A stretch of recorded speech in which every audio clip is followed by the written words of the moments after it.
السلام علیکم۔ چوتھا روزہ بعد نماز فجر سورۃ فاتحہ 7 مرتبہ پڑھیے۔ بعد نماز ظہر یا حیو اے ہمیشہ جینے والے، یا قیوم اے ہمیشہ قائم رکھنے والے 100 مرتبہ پڑھیے۔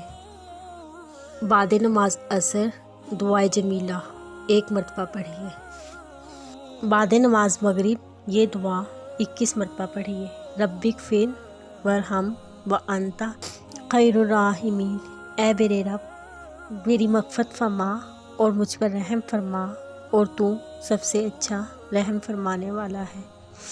یہ دعا رمضان کے پہلے عشرے میں دن بھر کثرت سے پڑھتے رہیے۔ بعد نماز عشاء سورۃ مزمل 1 مرتبہ پڑھیے۔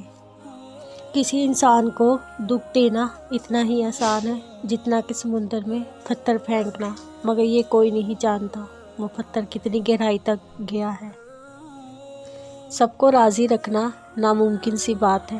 اگر آپ اپنے رب کو راضی کر لیں تو آپ کی تمام مشکلات آسان ہوتی چلی جائیں گی، کیونکہ اللہ ہر چیز پر قادر ہے۔ زندگی میں ہمیشہ 2 باتیں یاد رکھنا: جب غصہ آئے تب کوئی فیصلہ مت کرنا، جب خوش ہو تب کوئی وعدہ مت کرنا۔ الا بذکر اللہ تطمئن القلوب، یاد رکھو اللہ کے ذکر سے ہی دلوں کو اطمینان ملتا ہے۔ شکر ادا کرنے کی وجہ نہیں ڈھونڈنی چاہیے، بلکہ عادت ڈالنی چاہیے، کیونکہ شکر گزار لوگوں سے اللہ سبحانہ وتعالیٰ بڑی محبت کرتا ہے۔